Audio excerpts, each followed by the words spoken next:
So children, the lesson that I'm going to take up today is Indigo. And Indigo is a story that describes Gandhi's struggle for the poor peasants of Champaran. Peasants are farmers. Poor peasants of Champaran who were the sharecroppers with the British planters. Alright, I'll explain who are sharecroppers, what was their problem. I'll explain as I proceed with the lesson. So they suffered, these farmers, these peasants, they suffered great injustice. So the story explains how Gandhi waged a war for about a year against the atrocities of British and brought justice to the poor peasants. Right? So how many main characters we have? We have Gandhiji, of course, about whom the lesson is. We have Rajkumar Shukla, who was a poor peasant and a sharecropper. We have Kasturba, wife of Gandhi. We have Devdas, who was the youngest son of Gandhi. And we have Charles Frere Andrews, who was a British follower of Gandhi along with many other people. Alright, so when the story begins, the author, Louis Fisher, the author, he had first visited Gandhiji. He had gone to visit Gandhi in 1942. He met him at Sevagram. Sevagram is a place which is located in central India. Okay, so Gandhi here told him that he would explain how he had come to the conclusion to ask British to go from India. He says, my journey wherefrom I really felt positive that British should leave India and the people are in great in pain and suffering, and there are a lot of injustice, there is a lot of injustice being done to them. So that all happened in 1917. And here Gandhi begins. He says, when Gandhiji had gone to Lucknow in December 1916, it was to attend the yearly meeting of Indian National Congress Party. There were many representatives of Congress and many visitors had also come there. So Gandhiji recalls that while meeting was going on, that meeting of 19, as I just told, the meeting of 1916 in Lucknow, while that meeting was going on, a poor farmer came to him. He was looking like any other farmer of India, very poor, very thin, and the farmer told him his name, which was Rajkumar Shukla. So he requested Gandhiji to come to his district, Champaran, and requested him to come to his district and listen to what their problems were. So Gandhiji was hearing the name of that place, Champaran, for the very first time. Champaran is a place at the base of a very high mountain, Himalayas. It is near Nepal. Okay, so Champaran is at the base of a very high mountain, Himalayas. It is near Nepal. Farmers of Champaran had to share crop of their fields with the owner of their fields. Okay, this was a very old arrangement where farmers of Champaran, they had to share crop of their field with the owners of the field. So Rajkumar Shukla was also a sharecropper. He was illiterate but a very, very determined person. I'll again explain sharecropping and all as I proceed. I'm telling you. So why had Rajkumar come there? Rajkumar had come there, Rajkumar Shukla, he wanted to complain that the owners of the land, they were doing injustice to farmers. He had come to the meeting for this reason only. Probably somebody had told him कि अगर आपकी इतनी problem है ना तो आप गांधी जी से जाके मिलिए, शायद वो आपकी प्रॉब्लम शेयर क्रॉपिंग की सॉल्व कर सकते हैं, because he is an influential man and he fights for the injustice of the people. So he had come there to take Gandhiji to Champaran. ठीक है? Gandhiji told Shukla that he had an appointment to go to Kanpur. So he already agreed to visit other places in India also. कि मेरे को और भी बहुत जगह जाना है, पहले कानपुर जाना है, फिर और भी बहुत सारी जगह जाना है, तो probably I might not be able to come to your district Champaran right now. अभी नहीं मैं जा सकता, मेरे पास और भी बहुत सारी जगह है जाने के लिए. तो जब वो मैं सारी जगह जा चुका हूँगा, then I'll come to Champaran. तो Rajkumar Shukla was a very determined man. He went with Gandhiji to every place. After all his visits, Gandhiji came back to his ashram. His ashram was near Ahmedabad. Rajkumar Shukla जो उनके साथ साथ जा रहे थे वो भी आश्रम में वापस आए. उन्होंने बहुत सारे हफ्ते गांधी जी के साथ रहे. बार बार यही रिक्वेस्ट करते रहे कि please fix a date to visit Champaran. Gandhi ji उसकी डिटर्मिनेशन, उसकी स्टोरी से बहुत इम्प्रेस हुए. एंड ही टोल्ड शुक्ला, उन्होंने उसको बताया कि he is going to be in Calcutta on one particular date जो उन्होंने डिसाइड पहले से ही करी हुई थी. उन्होंने बोला शुक्ला को कि आप मेरे को वहाँ पर कैलकाटा में मिलना, एंड फ्रॉम देयर हम लोग चंपारण इकट्ठे चलेंगे. So after many months of many visits in many places, Rajkumar Shukla came to Calcutta. Gandhi ji came to Calcutta. So Rajkumar Shukla was sitting on the ground, जहाँ पर उनको बोला गया था ना कि मैं इस डेट को आऊँगा और इस जगह मिलूँगा. तो राजकुमार शुक्ला उस डेट पे वहाँ पहुँच गए. जो प्लेस उन्होंने अग्री करी थी वहाँ पर बैठ के गांधी जी का वेट करने लगे, और वो वेट करते रहे जब तक गांधी जी फ्री हो गए. So from there Gandhi ji and Shukla they got into a train and they reached Patna. Patna is a big city of Bihar, in Bihar. So in Patna, Gandhi ji went to the house of a lawyer. Rajkumar Shukla उनको वहाँ लेके गए. उन lawyer का नाम था राजेंद्र प्रसाद. तो वो बाद में राजेंद्र प्रसाद जी कांग्रेस पार्टी के प्रेसिडेंट भी बने और after independence first president of India भी बने. तो वहाँ पर उनको लेके गए. वो Rajendra Prasad was not in town. उनके सर्वेंट्स राजकुमार शुक्ला को जानते थे. उन्होंने बहुत बार आते होंगे शायद उनके घर में अपनी फरियाद लेके अपने बारे में बताने. सो उनको लगा कि राजेंद्र प्रसाद के साथ फिर आ गया ये, and he was not home. तो उन्होंने सर्वेंट्स ने बहुत ज़्यादा उसको they did not really paid a lot of attention to him, right. So he became the first president of India, and later he became the first president of India. Earlier he was the freedom fighter, he was a lawyer, and then he उन्होंने Indian national Congress के leader भी बने थे, right. सो president भी बने थे. So Rajendra Kumar Shukla was not in town. उनके servants को पता था कि Shukla was a small farmer. उनको ये भी पता था कि शुक्ला अपनी रिक्वेस्ट बार बार लेकर राजेंद्र प्रसाद जी के पास आते थे to help indigo share croppers. So they allowed him and Gandhi ji to stay on the grounds. Okay, on the ground means उनको कोई बेड, कॉट, चारपाई कुछ नहीं दी. उन्होंने ये समझा कि Gandhi ji was also a farmer. And the servants did not allow Gandhi ji to draw water from the well.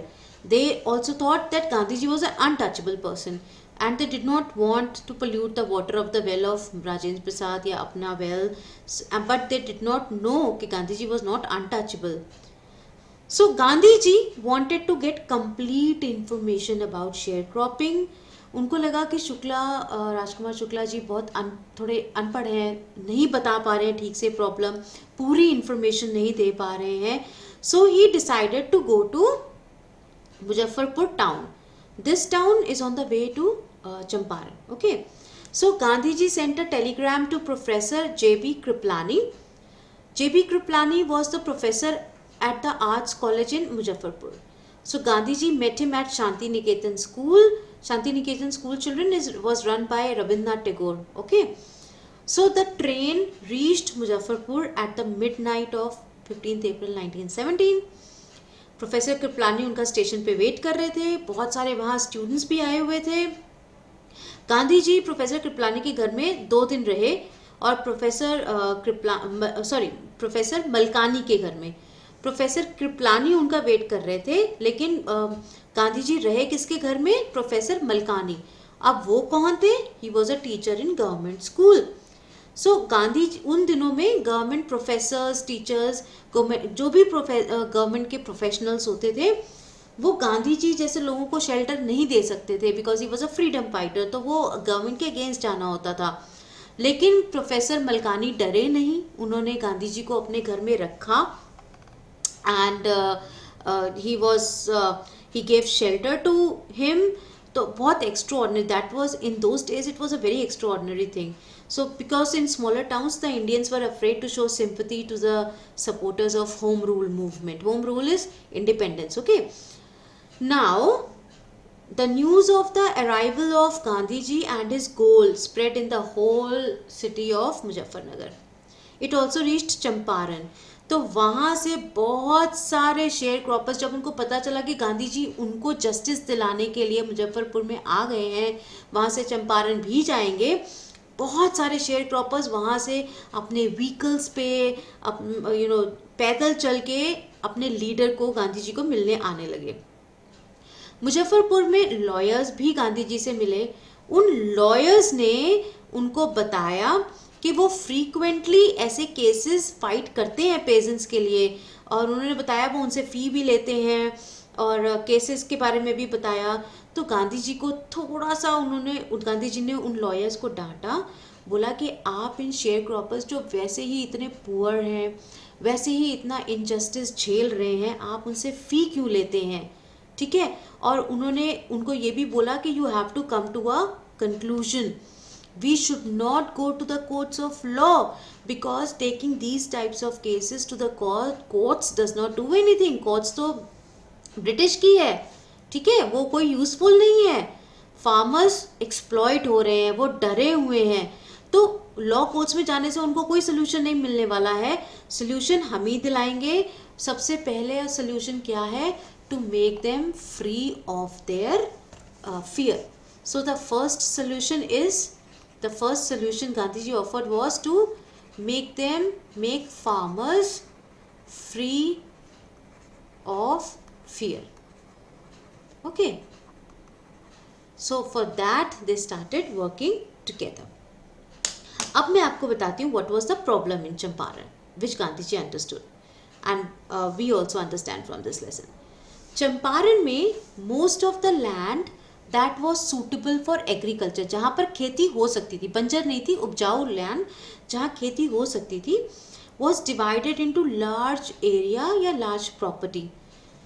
British उसके ओनर्स थे, ठीक है, और इंडियंस वहाँ पर उनके टेनेंट्स थे, उनके किराएदार थे. The main crop grown and sold was indigo. Indigo क्या होता है? Indigo is a type of dye, जिसको नील बोलते हैं ना. पहले उसकी खेती होती थी, ठीक है, अब वो वहाँ पर उसकी खेती करी जाती थी. वो प्रॉब्लम क्या थी कि ओनर्स, जो लैंड के ओनर्स थे, ब्रिटिश ओनर्स थे, वो अपने टेनेंट्स को फोर्स करते थे कि ये जो 100% लैंड है, ठीक है, उसमें से आप 15% पे इंडिगो ग्रो करेंगे ही करेंगे, और वो क्रॉप जो थी पूरी की पूरी लैंडलॉर्ड्स ले लेते थे एज रेंट. ये बहुत सालों से चल रहा था. फॉर एग्जाम्पल 100% लैंड पे वो टेनेंट्स थे, उनको बोला जाता था आप 85% लैंड पे अपना क्रॉप ग्रो करिए और 15% लैंड पे इंडिगो ग्रो करना ही करना है. और सारी मेहनत करने के बाद वो पूरा इंडिगो का क्रॉप ब्रिटिश ले जाते थे एज रेंट. तो ये बहुत टाइम से ये वाला उनका सिस्टम चल रहा था. लेकिन रिसेंटली प्रॉब्लम कहाँ से शुरू हुई? The landlords British, they came to know कि जर्मनी में आर्टिफिशियल इंडिगो उगाई जा रही है, बनाई जा रही है. सो नेचुरल इंडिगो जो फार्म्स में या अपने फील्ड्स में उगती है, उसकी डिमांड बहुत कम हो गई है, ठीक है. तो ये क्रॉप अब चाहिए ही नहीं, क्योंकि ये सब फैक्ट्रीज में बनने लग गया है. नाउ आफ्टर दिस वो लैंडलॉर्ड्स ने बोला कि हम आपको ये जो 15% वाला एग्रीमेंट आपने किया हुआ है ना हमारे साथ एग्रीमेंट, उससे हम आपको फ्री कर सकते हैं. आपको पूरी लैंड पे आप अपना क्रॉप उगाइए, आप पूरी लैंड पे अपना क्रॉप रखिए, क्योंकि 85% क्रॉप को बेच के जो पैसा मिलना है और 100% क्रॉप को बेच के जो पैसा मिलना है, वो दो अलग अलग चीज़ें होती है ना बेटा. So what happened was, they were doing मेहनत पूरा 100% के लिए, लेकिन 85% क्रॉप ही वो बेच पाते थे अपनी, बाकी 15% वाली तो वो ले जाते थे ब्रिटिश. अब उन्होंने कहा कि इफ़ यू वांट कि हम आपको 15% वाले अग्रीमेंट से फ्री कर दें, we can do that, but for that you will have to give us money to cancel the agreement. इतना torture. So for every peasant ये जो शेयर क्रॉपिंग का अरेंजमेंट था ना, वो बहुत इरिटेटिंग था, ट्रबलसम था. वो इससे निजात पाना चाहते ही थे. They wanted to get rid of this. So many peasants ने अग्री करा कि चलो कैंसिल कर देते हैं, थोड़ा बहुत कॉम्पनसेशन जो लैंडलॉर्ड्स मांग रहे हैं उनको कॉम्पनसेशन देते हैं और फ्री हो जाते हैं. कुछ फार्मर्स ने कॉम्पनसेशन दे दिया, but some farmers like Rajkumar Shukla, they opposed. They said कि हम लोग कॉम्पनसेशन क्यों दें, आपको हम लोग क्रॉप्स ग्रो करके पूरा रेंट दे रहे थे, सब कुछ कर रहे थे, तो क्या कॉम्पनसेशन से भी फ्री होने के लिए हमें आपको पैसा देना पड़ेगा. तो they did not agree to pay compensation to the British, so they engaged lawyers to fight cases in court. Landlords ने क्या करा, गूंस गुंडे हायर करे उनको डराने के लिए, थ्रेटन करने के लिए, right. So this was a big problem. Now during the same time वो जो फार्मर्स जिन्होंने कॉम्पनसेशन दे दिया था, जिन्होंने नहीं दिया था, अब उनको पता चला कि हमें कॉम्पनसेशन से फ्री क्यों किया, हमें अग्रीमेंट से फ्री क्यों किया जा रहा है, बिकॉज ऑफ आर्टिफिशियल इंडिगो. ये फार्मर्स को पता चल गया था, लेकिन बहुत सारों ने तो खुद ही एक नया एग्रीमेंट साइन कर दिया था, लैंडलॉर्ड्स को कॉम्पनसेशन दे भी दिया था. जिन्होंने नहीं दिया था वो तो फाइट कर ही रहे थे, लेकिन अब जब उनको पता चला जिन्होंने कॉम्पनसेशन दे दिया था वो भी वापस मांगने लगे अपना पैसा, क्योंकि उनको पता चला कि ब्रिटिश ने उनको बेवकूफ़ बनाया, they made a fool out of them. तो ये और and they wanted the landlords to return their money back to them. So it was this situation when Gandhiji arrived at Champaran. So Gandhiji started his work by trying to obtain truth first. Okay, so he met the secretary of British Landlords Association. उस secretary ने कोई information देने से मना कर दिया. He said, "You are an outsider. That is why we will not give you any information." To that, Gandhi replied that I am an Indian. I can go to any part of India. I am an Indian citizen. I am not an outsider. But still Gandhiji did not get any kind of information from him. So next Gandhiji went to meet the commissioner of Tirhut division. Champaran Tirhut division में ही आता था तब.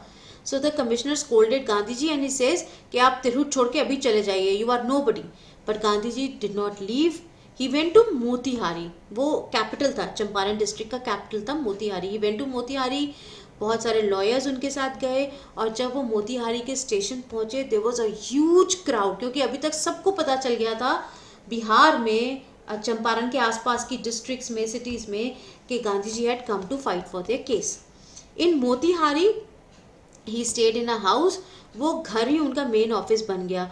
वो वहीं से अपनी सारी inquiry करते रहे, फैक्ट्स कलेक्ट करते रहे. एंड इसी बीच में amongst all these things, there came a report to him that a peasant had been beaten in a village. So Gandhiji decided to meet him. Next morning he started for that village जहाँ पर उस peasant को मारा गया था, वहाँ पर he started on an elephant. He had gone a small distance only when there came a messenger from the police superintendent. He ordered Gandhiji to return to Motihari अपने व्हीकल पे. व्हीकल क्या था? एलिफेंट. वापस जाइए. Gandhiji obeyed his orders. He came back to Motihari. Messenger gave a written order to Gandhiji. और written order में क्या था कि आप चंपारण डिस्ट्रिक्ट छोड़ के अभी के अभी जाइए. Gandhiji wrote on the copy of the order that he would not obey the order. So he did not obey, और उन्होंने बड़ी शालीनता के साथ साइन करके वापस मैसेंजर को वो ऑर्डर दे दिया. So as the result of disobeying, Gandhiji was ordered to come to court to the next day. Gandhiji did not sleep that night. He gave telegram to Rajendra Prasad. He requested him to come to Motihari with his famous good lawyers, friends. Gandhiji sent some instructions to his ashram also, and he sent a report to Viceroy through telegram. So next morning, large number of peasants reached Gandhiji. ये town था where इतने लोग आए थे कि ऐसा लग रहा था the town was only filled with black color. Black color means the hair of the people. इतने सारे लोग. द पेजेंट्स को ये नहीं पता था अभी तक कि गांधी जी पहले भी इनजस्टिस फाइट कर चुके हैं, या उनके साथ साउथ अफ्रीका में क्या हुआ था.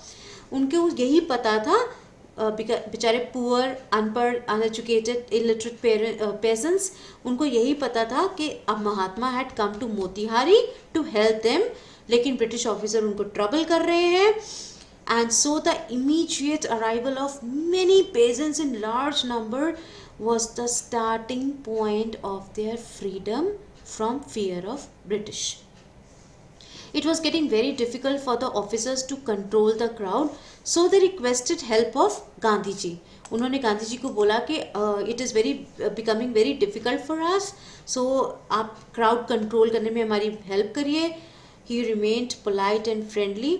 Till that time, everybody feared the authority of British. Their authority was like certain and it was accepted by everyone without any doubt. लेकिन गांधी जी ने आज उस डिस्ट्रिक्ट में, उस शहर में जहाँ इतने पेजेंट्स आए बिना डरे ब्रिटिश से, he gave the officials a solid proof that their authority was being challenged by all the Indians. The government was very confused. Government के लॉयर्स ने जज को रिक्वेस्ट करा कि आप ये केस पोस्टपोन कर दो.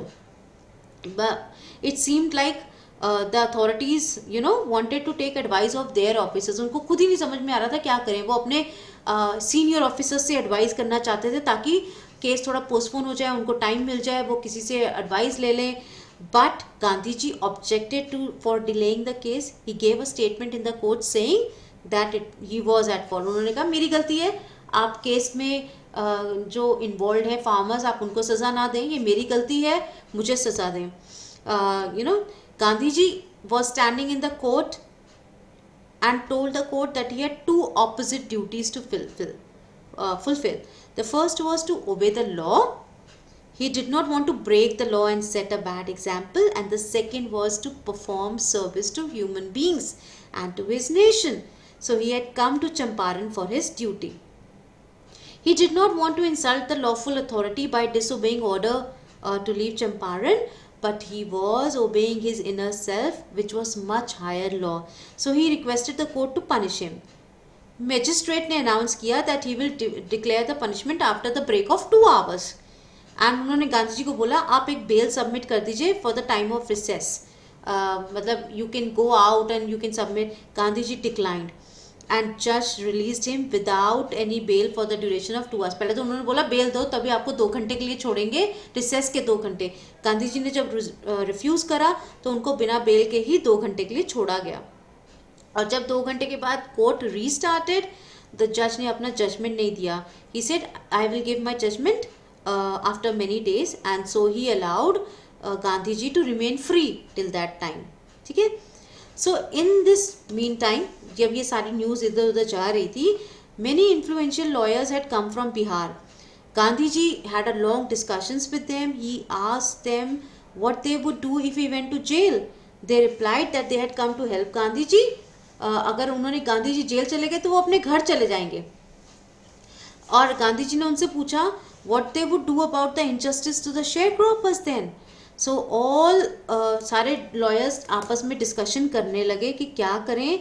एंड देन राजेंद्र प्रसाद ने, उनके डिस्कशंस का एक कंक्लूजन रिकॉर्ड करा गया है. राजेंद्र प्रसाद जी खुद बोलते हैं कि उन्होंने सोचा Gandhi ji was ready to go to prison for the benefit of farmers. और Rajendra Prasad and other farmers वो तो बिहार के ही थे, शायद चंपारण के भी बहुत सारे थे, मोतिहारी, चंपारण, जहाँ जहाँ हम लोग बात कर रहे हैं जिस जिस जगह की. उन्होंने सोचा कि हम लोग यहाँ पर रह के गांधी जी के साथ जेल जाने को तैयार नहीं है. हमने बोला गांधी जी अगर आप जेल जाएंगे तो हम अपने घर चले जाएंगे. Nobody was ready to think about those farmers. तो उन्होंने सोचा अगर हमारे बेनिफिट के लिए, हमारे फार्मर्स के लिए एक सोल, एक आदमी बाहर से, चंपारण के, बिहार के बाहर से आके हमें हेल्प करने आया है, तो ये तो और सारे नियर बाई डिस्ट्रिक्ट्स के थे, उन्हें तो फार्मर्स की हेल्प करनी ही करनी थी. सो अगर इस सिचुएशन में वो घर चले गए तो it will be a shame to them, a shame to the country, and it was like very shameful act. और वो शायद वो फार्मर्स को धोखा देंगे. So after their discussions, all of them went to Gandhi and they told him that अगर आप jail जाएंगे तो हम भी आपके साथ जेल जाएंगे. Now this was the point when Gandhi ji said that the battle of Champaran was won. क्यों? क्यों जीत गए वो बैटल ऑफ चंपारण? क्योंकि सब एक हो गए. इट्स नॉट लाइक कि लॉयर्स डर रहे हैं कि हम लोग को क्या हो जाएगा, लॉयर्स फार्मर्स के साथ नहीं खड़े हैं या फार्मर्स आपस में डिवाइडेड है. नहीं, सारे फार्मर्स एक हो गए, सारे लॉयर्स एक हो गए and everybody was ready to face the British. उनका डर खत्म हो गया. So at this point Gandhi ji said that the battle of Champaran was won. फिर गांधी जी ने उनके ग्रुप्स बनाए. He wrote their name group wise on paper, made a sequence of the group. उन्होंने सीक्वेंस बनाया कि पहले अगर मैं अरेस्ट होता हूँ तो आपको कैसे अरेस्ट होना है. पहले ये वाला ग्रुप अरेस्ट होगा, फिर ये वाला ग्रुप अरेस्ट होगा, so on and so fourth. So after many days, Gandhiji received a letter from the judge. It informed him that the lieutenant government had given orders to close the case. Now this, अब उन्होंने case close कर दिया, उसको आगे fight नहीं करा. This was the first victory of civil disobedience in modern India. क्योंकि कभी ब्रिटिश पीछे नहीं हटते थे, लेकिन इस बार पहली बार वो देख रहे थे कि जब सिविल डिसोबीडियंस इज ब्रिटिश को डिसोबे करना, उनके लॉ को डिसोबे करना, लेकिन पीसफुली, नॉन वायलेंट वेज के साथ. Now this was a huge victory. But Gandhi ji and lawyers, उन्होंने यहाँ पर अपना ख़त्म नहीं करा बिकॉज अभी उनकी प्रॉब्लम सॉल्व नहीं हुई थी. So they continued their detailed inquiry about the complaints of farmers. They wrote written statements about 10,000 farmers and they made their own notes, proof collect करे, बहुत सारे document collect करे. पूरा area was full of activities of investigators. There were strong opposition from landlords also. क्योंकि landlords को सबसे ज़्यादा नुकसान होने वाला था. उनको कॉम्पनसेशन नहीं मिल रहा था, उनको पैसा नहीं मिलेगा. Sir Edward Gait was the lieutenant governor. He called Gandhiji to his office. Before going to meet him, Gandhiji met his main colleagues and they made a detailed plan about what they should do if he was arrested. Now this was another round of disobedience. Gandhiji ने बहुत four lengthy discussions करी lieutenant governor के साथ. The LG appointed a commission to conduct an inquiry about the situation of sharecroppers. और commission members में कौन था? Landlords, government के ऑफिसर और सिर्फ एक रिप्रेजेंटेटिव इंडिया से, और वो थे गांधी जी. तो उनकी साइड से सिर्फ गांधी जी थे. So Gandhi ji initially stayed in Champaran continuously for 7 months. 7 महीने तक ये सारी चीज़ें 7 months में लगातार हो रही थी. After that he went to other places. वो अपने काम के लिए गए, अपने आश्रम में गए, अपनी अदर ऑब्लिगेशंस के लिए, जहाँ जहाँ उनको और विजिट करना था, और चंपारण आते जाते रहे. He came to Champaran for shorter visits. So the first visit of Gandhi ji was on the request of an uneducated farmer. कौन? Rajkumar Shukla.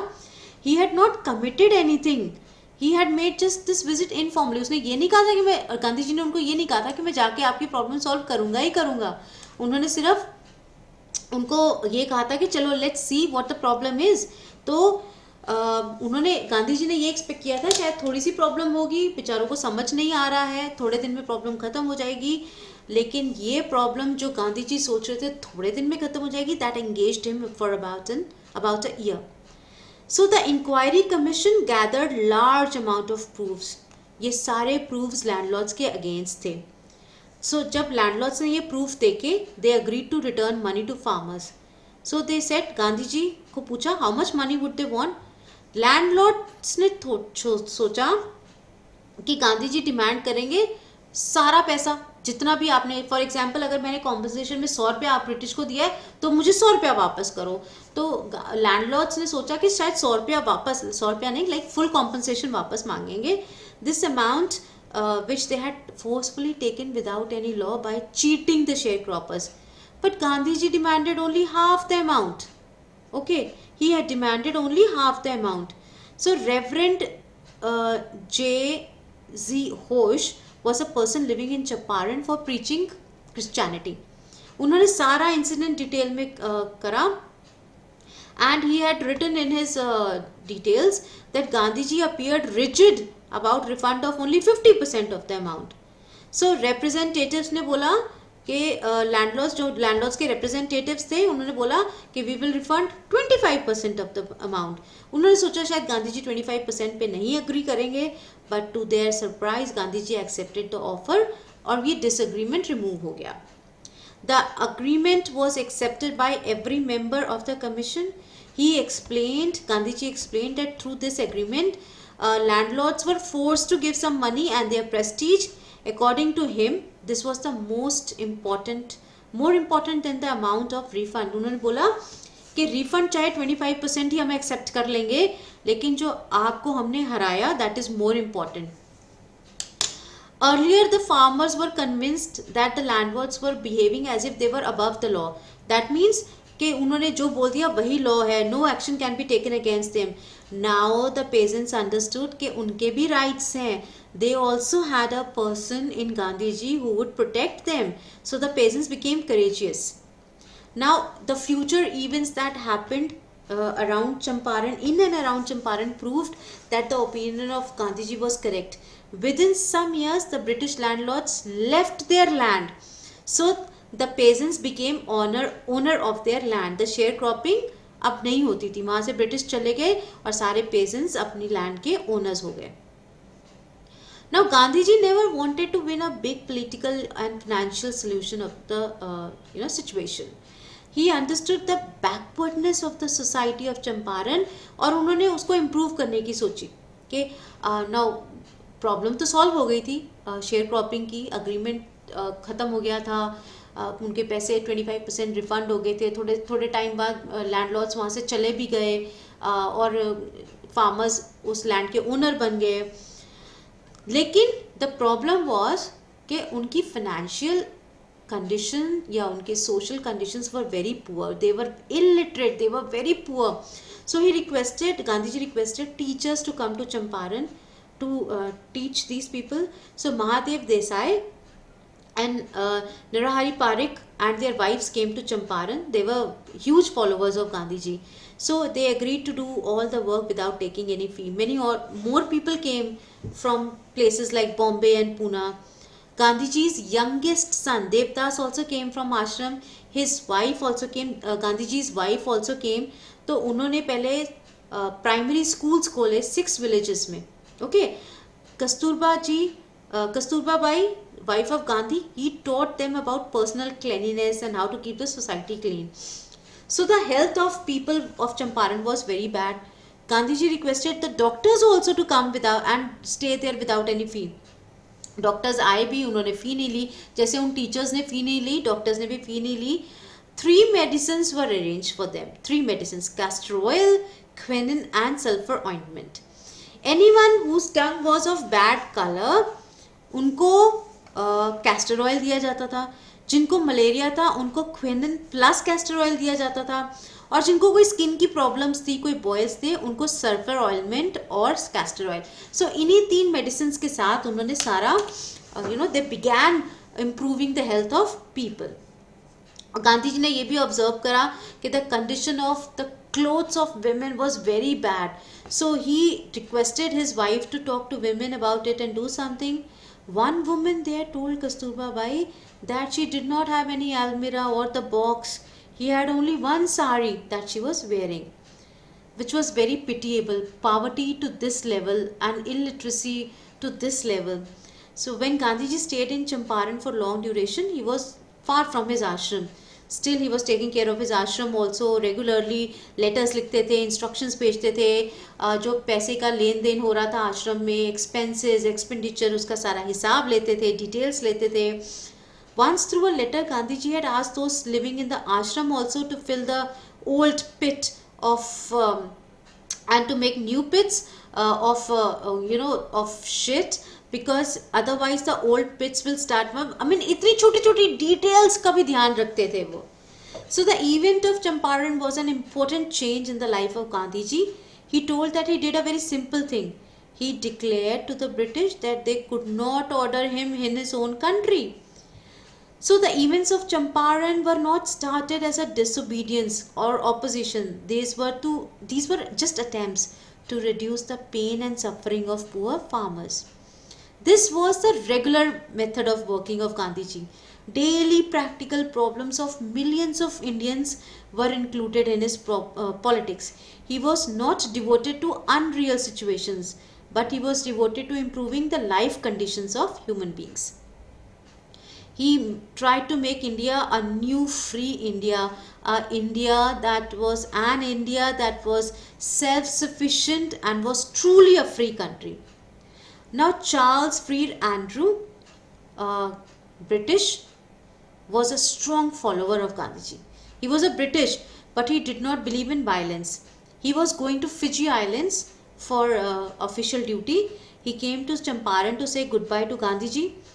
Some of the friends of Gandhiji were lawyers. They thought that it would be very beneficial if Andrews helped them. Andrews was also ready. I will not go to Fiji. I am just going to stay here. If you ask me to help you people, I will help you.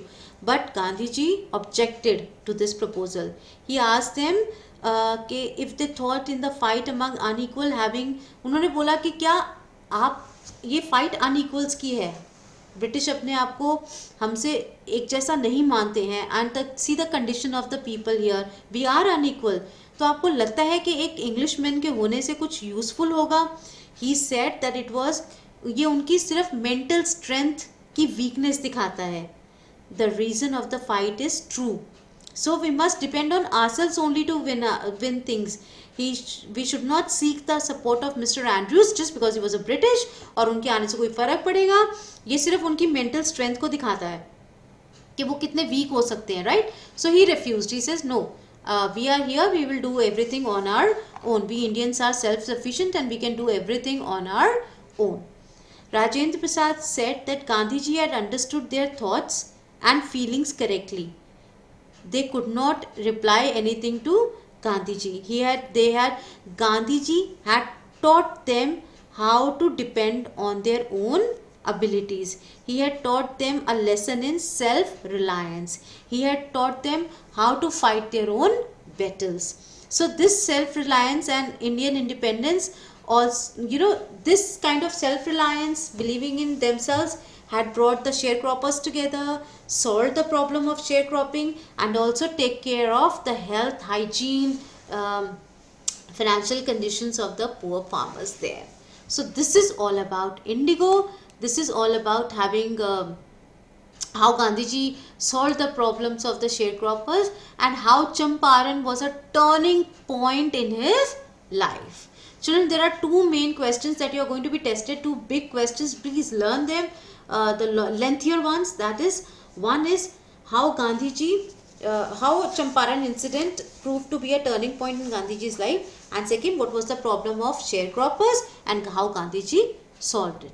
If you learn these two, the entire chapter is going to be covered, that's for sure, right?